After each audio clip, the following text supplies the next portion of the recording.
क्यों कहते हैं इस छोटी दीपावली को नरक चौदस, नरक चतुर्दशी? क्यों कहते हैं कि कार्तिक महीने में कृष्ण पक्ष की जो चतुर्दशी है वो नरक चतुर्दशी कहलाती है? उसका कारण क्या है? हम सब तो हमेशा सुनते रहे कि ये नरक चतुर्दशी है। घर के बच्चे भी हमसे पूछेंगे, माँ नरक चतुर्दशी का मतलब क्या है?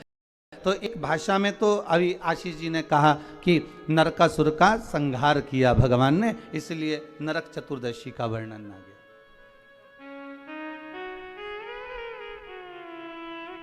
केवल एक नरकासुर का संहार करने पर नरक चतुर्दशी का महत्व वर्णन हो, पर हमारे शास्त्र, हमारे वेद, हमारे पुराण हमें जो वर्णन करते हैं महाराज, एक सुंदर नगरी में रांतिदेव नामक का एक राजा निवास कर रहा है।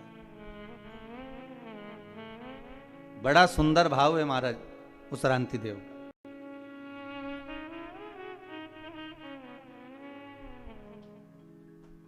धर्म का चर्चा करना, भजन करना, कीर्तन करना, स्मरण करना, नाम जाप करना, ये रांतिदेव के नियम था।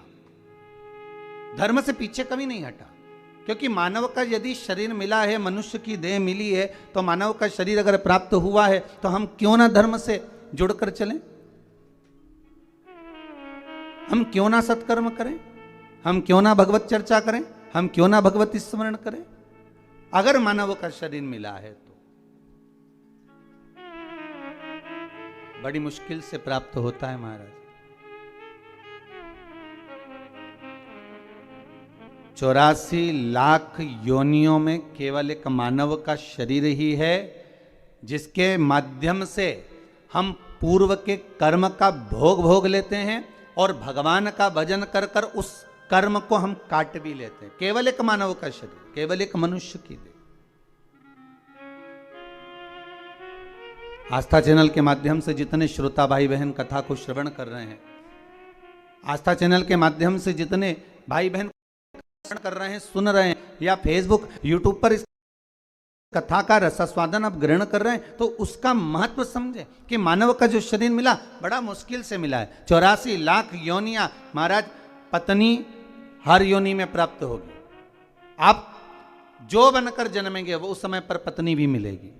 आप जिस योनि में प्राप्त होंगे उस योनि में आपके बच्चे भी होंगे। हर योनि में कुटुंब भी होता है, कबीला भी होता है, पत्नी भी होती है, पति भी होता है, बच्चे भी होते हैं। हर योनि में आपको सब कुछ मिलेगा।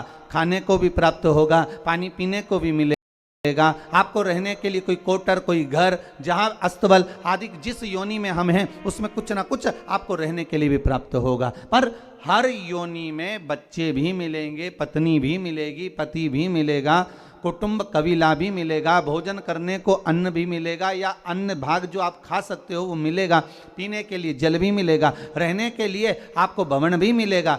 आप जहां रहने का है वो सब प्राप्त होगा, प्रत्येक योनि में प्राप्त होगा, प्रत्येक योनि में। बस एक चीज प्राप्त नहीं होगी, वो क्या महाराज?